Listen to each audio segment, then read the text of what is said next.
এটা শত্রুতা বলবেন না কি বলবেন, কারণ মুর্শিদাবাদের তো 3টে বংশ নবাবী করেছেন এবং এই বড় বড় স্ট্রাকচার বা বড় বড় স্থাপত্য যেগুলো মানে বিশেষ করে মানে মসজিদ এবং এই ধরনের স্ট্রাকচারগুলো, এখানে কিন্তু আমরা কিন্তু দেখছি নাসিরি বংশ মানে মুর্শিদ কুলি খাঁর বংশ বা নাসিরি বংশ, তাদের স্ট্রাকচারগুলোই কিন্তু অনেক বেশি বড়, একদমই তাই, বিরাট আকার। এবং যখন সরফরাজের অসমাপ্ত যখন মসজিদ আমরা দেখতে পাচ্ছি, সেখানে কিন্তু তারপরে আলীবর্দী ক্ষমতায় আসছেন, কিন্তু ওনার কখনো কি মনে হয়নি যে আগের নবাবের যে মসজিদ সেটাকে কমপ্লিট করা যায়? সেদিন হঠাৎই পরীক্ষিতবাবুর সাথে পরিকল্পনা করে একটু বেড়াতে চলে গেলাম নবাব মুর্শিদ কুলি খানের কাটরা মসজিদে। আর আমাদের বেড়ানো মানে সেই আলোচনা গল্প সবই চলে যায় নবাবী আমলকে কেন্দ্র করে।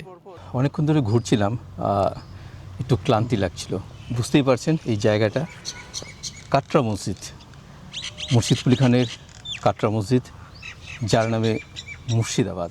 মুর্শিদ কুলি খাঁর প্রসঙ্গ যখন উঠল, তো দুদিন আগেই আমাদের 18ই আগস্ট যেটা গেল, মানে আমরা মুর্শিদাবাদের মানুষ, আমাদের কাছে মানে 18ই আগস্টটাই আমাদের কাছে যেন স্বাধীনতা দিবস। 15ই আগস্ট ভারতবর্ষের স্বাধীনতা হলেও এই মুর্শিদাবাদে তো পাকিস্তানের পতাকা উড়েছিল। মুর্শিদাবাদ তো আর সেদিনকে ভারতবর্ষের স্বাধীনতা উদযাপন করেছিল পাকিস্তানের। তো এই 15ই আগস্টের পর যখন এই 3 দিন একটা টান উত্তেজনা মুর্শিদাবাদে ছিল, সেই সময়ে মানুষের মধ্যে যে কে যাবে সেখানে, যে কে পাকিস্তানে থাকবে না তারা হিন্দুস্তান মানে ভারতবর্ষে তারা থাকবে, এই নিয়ে মানুষের উৎকণ্ঠার সীমা ছিল না। বিশেষ করে যারা মানে মুর্শিদাবাদ কেন যারা ভারতবর্ষের সঙ্গে থাকতে চেয়েছিলেন, তারাও উৎকণ্ঠায় ভুগছিলেন মুর্শিদাবাদের বাসিন্দারা, যে তাদেরকে কি তাহলে পাকিস্তানে চলে যেতে হবে। এবং পাকিস্তানে যারা থাকতে চেয়েছিলেন, মুর্শিদাবাদে রয়েছেন এমনও কিছু মানুষ, তারা আবার ভেবেছেন যে আমাদেরকে আবার ভারতবর্ষে থাকতে হবে, কারণ অনেকেই তো পাকিস্তানে থাকতে চেয়েছিলেন এবং পাকিস্তানে চলেও গেছিলেন, মানে পাকিস্তান মানে তৎকালীন পূর্ব পাকিস্তান। এরকম আমার অনেক দর্শক বন্ধু আছেন যারা বাংলাদেশে এখন থাকেন, তারা অনেকেই বলেন যে তাদের অনেক আত্মীয় স্বজন মুর্শিদাবাদে রয়েছে এবং তাদের পূর্বপুরুষরা অনেকেই চলে গেছিলেন। অর্থাৎ আপনাদের দুই দেশেই কিন্তু আপনাদের আছে, তার মানে কি আপনাদের কিছু অংশ চলে গেছিলেন, আবার কিছু অংশ না, তারা ভারতবর্ষেই থেকে গেছিলেন। কারণ দেশটা অ্যাকচুয়ালি ভাগ হয়েছিল ধর্মের ভিত্তিতেই, পাকিস্তানের সৃষ্টি হয়েছিল, কিন্তু ভারতবর্ষ যেহেতু সেভাবে হয়নি যে ভারতবর্ষের সব ধর্মের মানুষই তাদের সমান অধিকার নিয়ে তারা বসবাস করবে, সেইভাবে ভারতবর্ষ হয়েছিল। কিন্তু পাকিস্তানের ভাগটা হয়েছিল মূলত জাতিগত ভাব নিয়ে, একদম। তো ধর্মের ভিত্তিতেই নইলে এই ভাগটা তো ধর্মের যদি রেশারেশি, ধর্মের যদি এই সমস্যাটা তৈরি না হতো, তাহলে তো ভারতবর্ষ এভাবে ভেঙে টুকরো টুকরো হতো না, প্রয়োজনও ছিল না। তো কিন্তু ধর্ম না বলে ধর্ম রাজনীতি বলবো অবশ্যই। কিন্তু একটা বিষয় লক্ষ্য করুন যে এই মুর্শিদাবাদের মানুষ যে উৎকণ্ঠায় ভুগেছে 3 দিন, তাদেরকে যে মানুষগুলো শান্তি দিল, মানে শান্তি কাদের দিল? যারা ভারতবর্ষের সঙ্গে থাকতে চাইছিল। মুর্শিদাবাদ যখন ভারতবর্ষের সঙ্গে জুড়ে গেল, তখন যে মানুষগুলো স্বস্তি পেল, এই স্বস্তির দেওয়ার ক্ষেত্রে বহু মানুষের অবদান আছে, এটা তো অনস্বীকার্য। কিন্তু সবার নাম উচ্চারিত হয় না সেই অর্থে। কিছু কিছু মানুষকে আমরা বলি বা আমরা জানি, বা আমরা যেটুকু জানি হয়তো সেটুকুই বলি, এমন বহু মানুষ আছেন যাদের নাম হয়তো অনেক সময় উচ্চারিত হয় না, কিন্তু তাদের অবদানটা প্রচুর। একদমই তাই। এবং সরকারের সঙ্গে সরাসরি এই বিষয়ে তারা কথা বলেছেন এবং অধিকার আদায় করে নিয়েছেন, এরকম কিছু মানুষও যেমনি আছেন। কিছু মানুষ আছেন বিভিন্ন জায়গায়, তারা আমরা যেমন সোশ্যাল মিডিয়াতে আমরা অনেক বক্তব্য রাখি, আমরা বলি, কিন্তু সরাসরি সরকারের কাছে গিয়ে তো আমরা সেগুলো বলি না, আমরা সচেতনতামূলক হয়তো অনেক কিছু কাজ করি। তো সেক্ষেত্রে আমাদের কিন্তু মুর্শিদাবাদের নবাবদের নামটা আসে, যেমন ওয়াসিফ আলী মির্জার কথা যদি আমরা বলি, হ্যাঁ, তার নামটা বারবার আসে। সেই সময় হিন্দু মুসলিম যে সম্প্রীতির যে বার্তা উনি তৈরি করেছিলেন, তার অবদান অনস্বীকার্য। একদম, হ্যাঁ। 1937 সালে হিন্দু মুসলিম ইউনিটি অ্যাসোসিয়েশন, হ্যাঁ, এবং যখন কলকাতায় দ্য গ্রেট ক্যালকাটা কিলিং যখন হলো, যে দাঙ্গাটা লাগলো, সেই সময় কিন্তু উনি বহু হিন্দুকে, তার প্রাসাদ যেটা মুর্শিদাবাদ প্যালেস যেটা আছে ওখানে, সেখানেও কিন্তু বহু মানুষকে তিনি আশ্রয় দিয়েছিলেন এবং তাদেরকে রক্ষা করেছিলেন। এবং ইতিহাস বলছে, মানে আমি যেটুকু পড়েছি, যে তার নিজের পার্সোনাল রিভলভার বার করে উনি বলেছেন যে একটা হিন্দুকে হত্যা করতে গেলে আমার বুকের উপর দিয়ে যেতে হবে, আমাকে আগে মারতে হবে। একদমই তাই। এবং নিজে সেই রিভলভার নিয়ে, ভীষণ উচ্চশিক্ষিত এবং ভালো মানুষ ছিলেন, একদম অত্যন্ত ভালো মানুষ ছিলেন, নবাব পরিবারের একজন মানুষ এবং নবাব, তৎকালীন নবাব সেই অর্থে নবাব বাহাদুর অব মুর্শিদাবাদ। তো কিন্তু যাদের নাম উচ্চারিত হয় না, যাদের নামগুলো অনেকেই আমরা বলি না, এরকম তো বহু মানুষ আছেন। একদমই তাই। দেখুন, একটা ধারণা মানুষের মধ্যে প্রচলিত আছে যে মুর্শিদাবাদ বাংলাদেশে ছিল, মানে পূর্ব পাকিস্তানে চলে যায়। পরবর্তীকালে র্যাটক্লিফ যখন আবার নতুন করে সীমানা নির্ধারণ করে আবার মুর্শিদাবাদকে মানে পশ্চিমবঙ্গের সঙ্গে জুড়ে দেওয়া হয়। খুলনা এদিকে ছিল, খুলনা ওইদিকে দিয়ে দেওয়া হয়। মানে এগুলো অনেকভাবে পুরস্কারের মতো আর কি, যে একে এই জায়গাটাকে ওখানে দেওয়া হলো, ওই জায়গাটা এখানে দেওয়া হলো, এক্সচেঞ্জ করা হলো, বা মালদার কিছু অংশ বা ওইদিকে জলপাইগুড়ি, আমরা ওই যে আমি এইরকম পরপর আমাদের সীমানা বরাবর যে জায়গাগুলো আছে, এটা নিয়ে কিন্তু মানুষের মধ্যে একটা হচ্ছে যে এই জায়গাটায় এখানে ছিল, এটা পরিবর্তে এখানে দেওয়া হয়, এটা ভারতে ছিল, এটা পাকিস্তানে দেওয়া হয়, এটা পাকিস্তানের জায়গা, যেন একটা এক্সচেঞ্জ সিস্টেম এরকমভাবে বলা হয়। এবং মুর্শিদাবাদকে কিন্তু অনেকেই এরকমভাবেই জানে তারা, যে পাকিস্তানে ছিল, পূর্ব পাকিস্তানে, পরবর্তীতে মানে 15ই আগস্ট যখন স্বাধীন হয় তখন মুর্শিদাবাদ পূর্ব পাকিস্তানের অংশ ছিল, পরবর্তীতে ভারতের অংশে ঢোকে। তো সরকারিভাবে এরকম তো কোনো নির্দেশিকা হয়েছিল কি?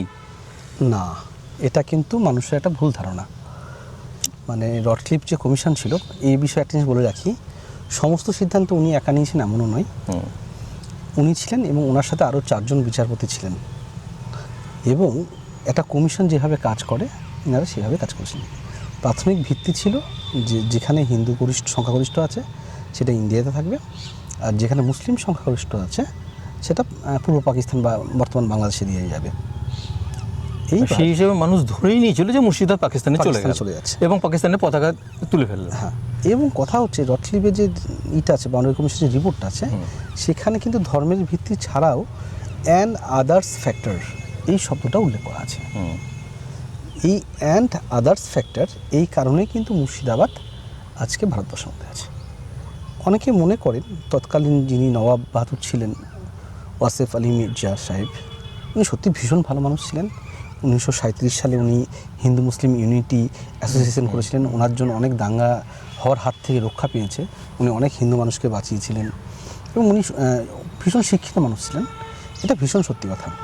কিন্তু অনেকে মনে করে যে উনি বলেছিলেন যে মুর্শিদাবাদকে ভারতবর্ষের মধ্যে অন্তর্ভুক্ত করা হোক, এবং সেটাই হয়ে গিয়েছে। এই জায়গাতে এখানে একটা কিন্তু বড় ভুল ধারণা আছে।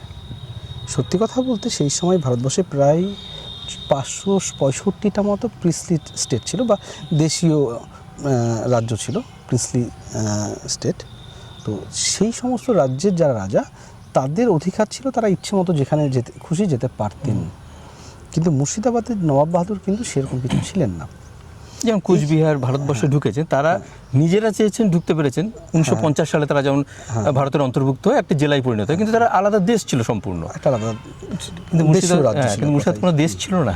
না, ওরা কোনো দেশীয় রাজ্য ছিল না। ঠিক আছে, এইবার জুনাগড়, হায়দ্রাবাদ এগুলো বিভিন্ন সময় এসেছে, এগুলো ছিল সেই দেশীয় রাজ্য।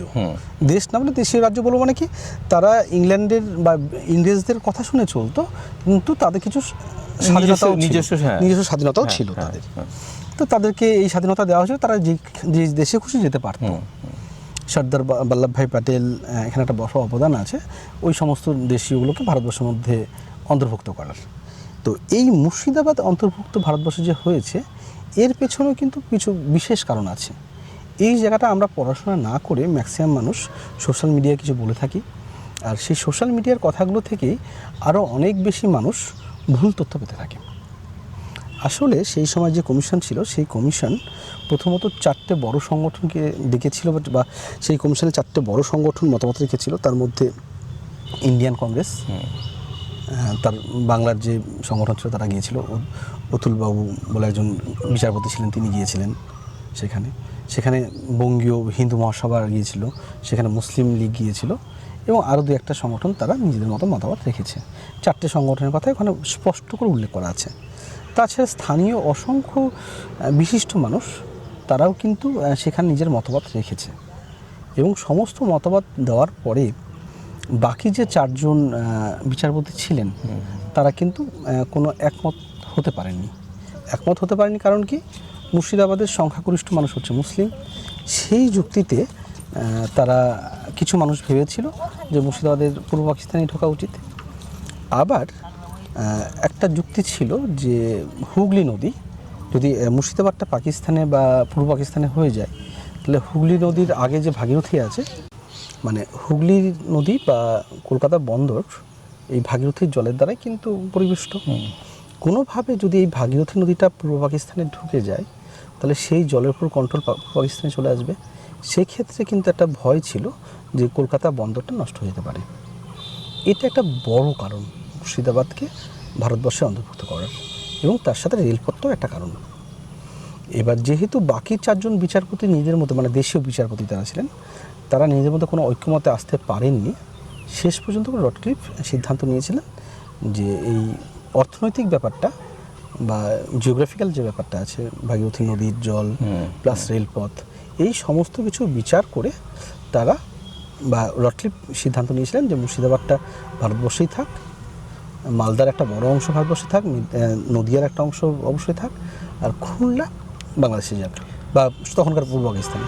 কিন্তু অনেকে যেটা মনে করেন যে খুলনার বিনিময়ে ভারত মুর্শিদাবাদকে পেয়েছে, এটা কিন্তু একটা সম্পূর্ণ ভুল। এবং মানুষ যেটা করেছিল যে সরকারি নির্দেশিকা ছাড়াই পতাকা তুলে তারা, যেমন মুর্শিদাবাদের আমাদের স্কোয়ার ফিল্ডেই, যেটা ব্যারাক স্কোয়ারে, তো পাকিস্তানের পতাকা তুলে পাকিস্তানের জাতীয় সঙ্গীত গাওয়া হয়েছিল। এরকম হাজারদুয়ারিতেও পাকিস্তানের পতাকা উঠেছিল এবং মুর্শিদাবাদ পাকিস্তানে অংশ হয়ে গেল, এরকমভাবে একটা প্রচারও হয়ে গেছিলো। যে কারণে 18ই আগস্ট যখন রডক্লিফের যখন এটা নির্দেশিকা এলো, ভূমি বন্টনটা এলো, তখনই মানুষ সেদিনই এই বিষয়ে একটু বলে নিই। মানে যে ডকুমেন্টসটা পাওয়া গেছে তাতে সিগনেচারটা আছে 12ই আগস্টে। 12ই আগস্ট তিনি একটা খামবন্ধ হিসেবে রেখে গিয়েছিলেন। কিন্তু 15ই আগস্ট থেকে 17ই আগস্ট অবধি কিন্তু, বা সত্যি কথা বলতে 18ই আগস্ট পর্যন্ত মুর্শিদাবাদের মানুষজন জানতো না যে আলটিমেটলি উনি কী লিখে গিয়েছেন। সংখ্যাগরিষ্ঠতার কথা ভেবে তারা ভেবে নিয়েছিল, কিন্তু উৎকণ্ঠায় ছিলেন। এবং সেই সময় কিন্তু একটা খুব ভয়ের পরিবেশ তৈরি হয়েছিল। যে এখন যে অনেক বিশিষ্ট মানুষের কাছে, আমি বয়স্ক মানুষের কাছে যে গল্পগুলো শুনেছি আমি, তাতে কিন্তু তারা খুব ভয় ছিল, দাঙ্গা হয়ে যাওয়ার এবং দাঙ্গা হয়েছে বেশ কিছু জায়গায় হয়েছে। আমাদের ডোমকল, রানীনগর, ওইদিকেও বেশ কিছু সংঘর্ষের কথা শোনা যায়। এবার 17 তারিখে ওনার যখন এটা খোলা হলো বাউন্ডারি কমিশনের সেই রিপোর্টটা, তখন অলরেডি অনেকটা দেরি হয়ে গেছে। সেটা কিন্তু তখনকার দিনে তো আজকের মতো হোয়াটসঅ্যাপ, ফেসবুক ছিল না, বা ফোন ছিল না এইভাবে যে খুব তাড়াতাড়ি সেই খবরটা মানুষের কাছে আসবে। সেটা মানুষের কাছে পৌঁছায় হচ্ছে 18 তারিখে। আর সম্ভবত 18 তারিখে স্কোয়ার ফিল্ডে ভারতবর্ষের পতাকা উত্তোলন করা হয়। সম্ভবত বলতে এটা কিন্তু কিছু মানুষের স্মৃতিচারণা থেকে পাওয়া গেছে। সরকারি যে নোটিফিকেশন, সেখানে আমি এখনও কোথাও সেটা পাইনি। যারা স্মৃতিচারণা করেছেন, নিজেদের দেখা কথাগুলো বলেছেন, তারাই বলেন যে 18 তারিখেই হয়েছে। আর এই বিষয়ে আরেকটা জিনিস যেটা হয় আর কি, ম্যাক্সিমাম মানুষজন যেটা বলে থাকে যে ওই রডক্লিফ আসলেন, লাল কালি দিয়ে ম্যাপের উপর দাগ টেনে দিলেন, এক সাইড পূর্ববঙ্গ, সরি এক সাইড হচ্ছে পূর্ব পাকিস্তান, জন্মদিনের কেক কাটার মতো। তো রডক্লিফ কিন্তু এইভাবে করেনি। মানে অসংখ্য মানুষের কথা তারা শুনেছেন। 4 আর 5 তারিখ ছিল কলকাতায় একটা মানে সাধারণ মানুষের গিয়ে প্রকাশ্যে বলার একটা জায়গা ছিল। যদিও সেই 4-5 তারিখ উনি নিজে ছিলেন না, বাকি 4 জন বিচারপতি ছিলেন, কমিশনের বাকি 4 জন সদস্য ছিলেন। তিনি সেই সময় পাঞ্জাবের দায়িত্বে ছিলেন, তখন পাঞ্জাবে উনি গিয়েছিলেন। আর অনেক কিছু বিচার করে তারপরেই কিন্তু সিদ্ধান্ত নেওয়া হয়েছে। এবং এই অনেক কিছু বিচারের মধ্যে কিন্তু শুধুমাত্র তৎকালীন নবাব ওয়াসিফ আলী মির্জা সাহেব শুধু তার একা অবদান আছে এমন নয়। সবচেয়ে বেশি যদি কারোর অবদানের কথা বলতে হয়, সেটা কিন্তু অতুল চন্দ্রগুপ্ত। তিনি জাতীয় কংগ্রেসের হয়ে তিনি বলেছিলেন। এবার জাতীয় কংগ্রেসের হয়ে উনি রীতিমতো যুক্তি দিয়েছিলেন, এবং বাউন্ডারি কমিশন যে রিপোর্ট, সেই রিপোর্ট নিয়ে কিন্তু ওনার উল্লেখ আছে ওনার নামের। তাছাড়া আমরা কাশিমবাজার রাজবাড়ির নন্দী ফ্যামিলির যেই শ্রীশচন্দ্র নন্দী মহারাজার, সেখানকার তারও অবদান ভীষণভাবে আছে। অনেকে মনে করেন স্বর্ণময়ীর ফ্যামিলি, ওনাদেরও অবদান আছে, কাঁধি রাজবাড়ির ফ্যামিলির অবদান আছে। তো এই অনেক কিছু যেগুলো মানুষের স্মৃতিচারণা থেকে উঠে আসে, কিন্তু লিখিত আকারে যেগুলো পাওয়া যায় তার মধ্যে আরেকটা খুব ভালো নাম হচ্ছে বিজয় সিং নাহার। তিনি লিখিতভাবে বলেছিলেন।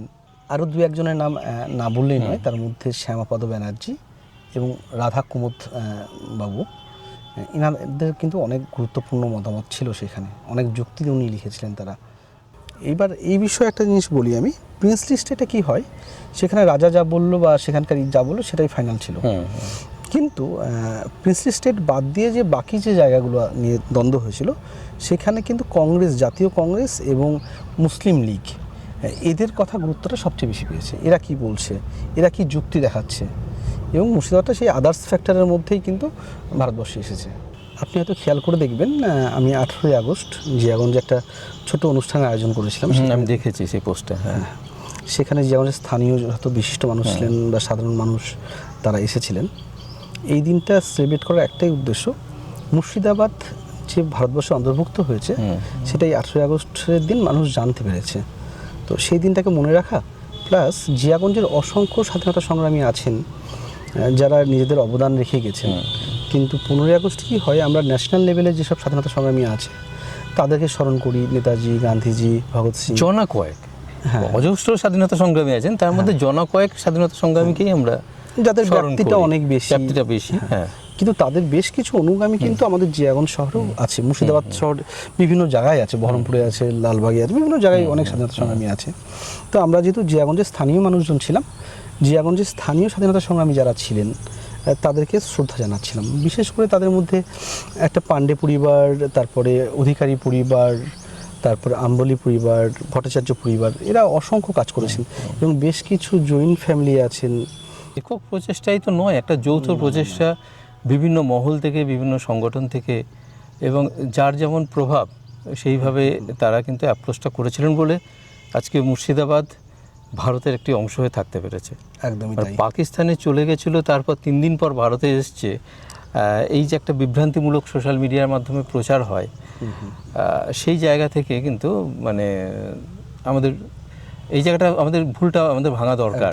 এবং সত্যি কথা বলতে সেই সময় যাতে পাকিস্তানে না যায়, এবং খুব গল্পের ছিল, মানুষ বলে 3 দিন আমরা পাকিস্তানে ছিল মুর্শিদাবাদ, 3 দিন পর আবার ভারতে চলে আসে, মানে এরকম একটা খুব ক্যাজুয়ালি যেন সবাই এরকম বলতেই থাকে সবসময়। এর একটা বড় কারণ হচ্ছে ওই যে বললাম, আমি কদিন আগে আমাকে সোশ্যাল মিডিয়ায় একজন কমেন্ট করছেন, আপনি তাহলে 3 দিন পাকিস্তানের বাসিন্দা ছিলেন, তারপর আবার ভারতের বাসিন্দা হয়েছেন, যদিও তখন জন্মই হয়নি। তো আমার মায়ের জন্মই হয়নি তখন, তো আমি তো অনেক দূরের কথা। কিন্তু পাকিস্তানে মুর্শিদাবাদ কখনো চলে যায়নি। মানুষের একটা ভ্রান্ত ধারণা ছিল যে মুর্শিদাবাদ পাকিস্তানে। আসলে সেই সময় প্রশাসনিক কর্তারাও জানতেন না আলটিমেটলি কি হচ্ছে, না জেনে তারা মুর্শিদাবাদে বিভিন্ন জায়গায় পাকিস্তানের পতাকা তুলে ফেলেছিলেন। এটা হচ্ছে কারণ, পতাকা তুলে দেওয়া এক জিনিস, আর ডকুমেন্টেশনে পাকিস্তানের অংশ হওয়া আরেক জিনিস, ঠিক সেটা কিন্তু হয়নি কখনো। আর এই ব্যাপারে একটা খুব ভালো গবেষণাপত্র আছে, কেমব্রিজ বিশ্ববিদ্যালয়ের একটা প্রকাশিতার গবেষণাপত্র, জয়া চ্যাটার্জি, সেখান থেকেও অনেক তথ্য পাওয়া যাচ্ছে। তো এই জিনিসগুলো আমরা চেষ্টা করছি যতটা পারা যায় তুলে নিয়ে আনা যায়। বেশ কিছু ঘটনা আছে জিয়াগঞ্জে, যেরকম একবার তখন খুব দুর্ভিক্ষের মতো অবস্থা ছিল, সেই সময় আজিমগঞ্জ থেকে 58 বা 59 বস্তা মতো চাল বহরমপুরে যাচ্ছিল বন্দীদের খাবারের জন্য বা সেখানে সেনাদের খাবারের জন্য। তো সেই সময় একটা অর্ডার ছিল যে চাল এক জায়গা থেকে আরেক জায়গায় নিয়ে যেতে হলে সরকারি পারমিশন নিয়ে যেতে হয়। তো সেই অজুহাতে জিয়াগঞ্জের একজন কাউন্সিলরের মতো তখন ছিলেন আর কি, কুমার সিং ছাচুর, তিনি জানতে পারেন চালটা যাচ্ছে, তিনি স্থানীয় বিপ্লবীদের কাছে সেই খবরটা পৌঁছে দেন এবং সবাই মিলে, তার মধ্যে পাণ্ডে পরিবারের অনেক মানুষ ছিল, কিছু মাঝি ছিল, তারা সবাই গিয়ে সেই নৌকাটাকে আটকানো হয় এবং সেখান থেকে থানায় জমা দেওয়া হবে বলে প্রায় 19 বস্তা মতো চাল সরিয়ে নেওয়া হয় এবং সেই চালটা নিয়ে এসে সাধারণ গরিব মানুষদের মধ্যে বিলি করে দিয়েছে। তো এটা তো আমি একটা মনে করি স্বাধীনতা সংগ্রামের একটা পার্ট। কিংবা বহু ঘটনা মানে যেগুলো আলোচিত হয় না, কোথাও লেখাও থাকে না, জানো। একদমই তাই। হ্যাঁ, লেখা থাকলেও সেটা মানুষ পড়ে দেখে না। একটা অদ্ভুত ভালো লাগার জায়গা বলি, সেই যুগে ভারত ছাড় আন্দোলনের পরের ঘটনা বলছি আর কি, ওই সময়টায় জিয়াগঞ্জে 500 জন মহিলা একটা মিছিল করেছিলেন ইংরেজদের বিপক্ষে। কারণ ছিল কি না, জেলে স্বাধীনতা সংগ্রামীদের উপর অত্যাচার করা হচ্ছে, স্বদেশি মানুষদের উপর অত্যাচার করা হচ্ছে, তার বিপক্ষে সেই আন্দোলনটা করেছিলেন। তো 500 জন মহিলা, যেই যুগে মানুষজন মানে মহিলাদেরকে বাড়ি থেকে বেরোতে দিত না, বা সেই যুগে 500 ভাবা যায়। তো এরকম অনেক ছোট ছোট হিস্ট্রি আছে যেগুলো উঠে আসা দরকার। তো আমরা প্রাথমিক সোর্সগুলো থেকে, যেমন ধরুন গোয়েন্দা রিপোর্ট, তারপর যে চাল লুটের কথা বললাম, এটা হাইকোর্টের একটা রিপোর্ট আছে, হাইকোর্টের সেই কেস হয়েছিল, সেই কেস থেকে সেই তথ্যগুলো কালেক্ট করা, সেগুলো এখনও সংরক্ষিত আছে। তো যতটা প্রাইমারি সোর্স থেকে পাওয়া যাচ্ছে সেটা আমরা করছি। আর কিছু বয়স্ক মানুষ যারা তাদের স্মৃতিচারণা করছেন, সেখান থেকে আমরা বেশ কিছু তথ্য পাচ্ছি। এবার কি হয়, স্মৃতিচারণা এবং যে কেস রিপোর্ট এগুলোকে একটু মিলিয়ে দেখতে হয়। মানে ব্যাপারটা যখন আমরা কোর্ট কেস দেখছিলাম তখন আমরা দেখছিলাম কি কুমার সিং ছাচর ইনি অগ্রভাগে ছিলেন কোর্ট কেসে, ইনার নামটাই সবচেয়ে বেশি উঠে এসেছিল। আবার স্মৃতিচারণা যখন দেখছিলাম তখন দেখছিলাম যে ওই চুন্নু কুমারী পাণ্ডে ইনি এবং ইনার সন্তানদের নিয়ে, ইনিও বেশ বড় মাপের স্বাধীনতা সংগ্রামী ছিলেন, তারা গিয়ে সেই চালটা লুট করেছিলেন সেই সময় সাধারণ মানুষকে দেওয়ার জন্য। স্বাধীনতা সংগ্রামের একটা পার্ট সেটা। তো এই দুটো মিলিয়ে দেখে যা বোঝা যাচ্ছে যে হয়তো কেসে যাদের নাম এসছে তাদের একটা নাম আমরা কোর্ট থেকে পাচ্ছি, কোর্ট কেস থেকে, কিন্তু স্থানীয় মানুষজনের কাছ থেকে কিছু জানতে হচ্ছে। তার কারণ এমন কিছু মানুষ হয়তো ছিল যাদের হয়তো কোর্ট কেসে হয়তো নামটা উঠে আসেনি, কিন্তু তাদের অবদানটা ছিল, তারা বাস্তবে কাজটা করেছে, সেটা স্থানীয় মানুষদের কাছ থেকে আমাদের পেতে হচ্ছে সেই তথ্যগুলো। যাই হোক, আমরা ঘুরতে ঘুরতে অনেকদিন পর কাটরা মসজিদে এসেছি। কাটরা মসজিদ নিয়ে আলাদা করে আর বলিনি, এর আগে প্রচুর ভিডিও করেছি, প্রচুর তথ্য আপনারা দেখেছেন সেখানে। শুধু একটু ক্লান্তি লাগছিল, আজকে রোদটা খুব বেশি, তাই মনে হলো একটু বসে একটু জিরিয়ে নিই। আর হঠাৎ মনে হলো, আমিও কদিন ধরে আমার ফেসবুক পেজে লেখালেখি করছিলাম মুর্শিদাবাদ, 3 দিন পরের মুর্শিদাবাদের যে ভারতের অবস্থান নিয়ে। তো সেই বিষয়টা নিয়েও পরীক্ষিত বাবুর সাথে একটু আলোচনা করার কথা আমার মনে হলো, একটু আলোচনা করলাম। বেশ কিছু তথ্য আপনাদের সামনে উঠে এলো, এগুলো আপনাদের কতটা কাজে লাগবে জানি না। যাই হোক, আমাদের একটা কোয়ালিটি টাইম স্পেন্ড করলাম আমরা, এটা আমাদের খুব ভালো লাগলো, আশা করি আপনাদেরও ভালো লেগেছে। শেষ করছি, দেখা হবে পরবর্তী পর্বে।